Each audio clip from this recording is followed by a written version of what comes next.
ಸುರಪುರ ಸಂಸ್ಥಾನದಲ್ಲಿ ಸೈನಿಕರ ಆಯ್ಕೆ ಹೇಗೆ ನಡೀತಾ ಇತ್ತು ಗೊತ್ತಾ? ಸಂಸ್ಥಾನದ ಯಾರದೇ ಮನೆಯಲ್ಲಿ ಗಂಡು ಮಗು ಹುಟ್ಟಿದ್ರೆ ಅವನು ಅವತ್ತೇ ಸೈನಿಕನಾಗಿ ಬಿಡ್ತಾ ಇದ್ದ, ಹುಟ್ಟಿದಾರಭ್ಯವೇ ಸೈನಿಕನಾಗಿ ಬಿಡ್ತಾ ಇದ್ದ. ಆ ಕ್ಷಣದಿಂದಲೇ ಅವನು ದೊರೆಮಗನಾಗಿ ಬಿಡ್ತಾ ಇದ್ದ. ನೀವೇನೋ ಒಂದು ಮಾತು ಕೇಳಿದಿರಲ್ಲ, ನೀನೇನ್ ಬಿಡಪ್ಪ ದೊರೆಮಗ ಅಂತ. ದೊರೆಮಗ ಅಂದ್ರೆ ಅವನು ಸೈನಿಕ. ಆ ಕ್ಷಣದಿಂದಲೇ ಅವನು ಹುಟ್ಟಿದಾರಭ್ಯ, ಅವನ ಕೊನೆ ಉಸಿರಿರೋ ತನಕ ಅವನ ಸಮಸ್ತ ಖರ್ಚು ವೆಚ್ಚವನ್ನ ಅರಮನೆ ಸುರಪುರದ ಸಂಸ್ಥಾನ ನೋಡ್ಕೊಳ್ತಾ ಇತ್ತು.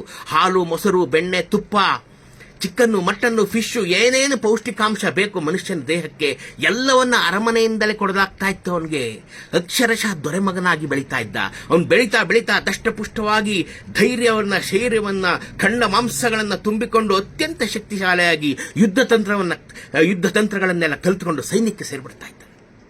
ಅವನ ನಿಯತ್ತು ಧಮನಿಯಲ್ಲಿ ಹರಿಯೋದು, ರಕ್ತದ ಕಣಕಣಗಳಲ್ಲಿ ಅವನಿಗೆ ನಿಯತ್ತಿರೋದು ಸುರಪುರ ಸಂಸ್ಥಾನದ ಮೇಲೆ. ಅವನ ನಿಯತ್ತನ್ನ ಖುದ್ದು ಭಗವಂತನು ಸಹ ಪರೀಕ್ಷೆ ಮಾಡಲಾರ ಅಂಥ ನಿಯತ್ತಿರ್ತಾ ಇತ್ತು ಸುರಪುರದ ಸಂಸ್ಥಾನದ ಸೈನಿಕರಲ್ಲಿ. ನೋಡ್ರಿ, ಎಂಥ ಒಂದು ತಾಯ್ತನ ಸುರಪುರದ ಸಂಸ್ಥಾನದ ದೊರೆಗಳಿಗೆ, ಎಂಥ ತಾಯ್ತನ ಇತ್ತು.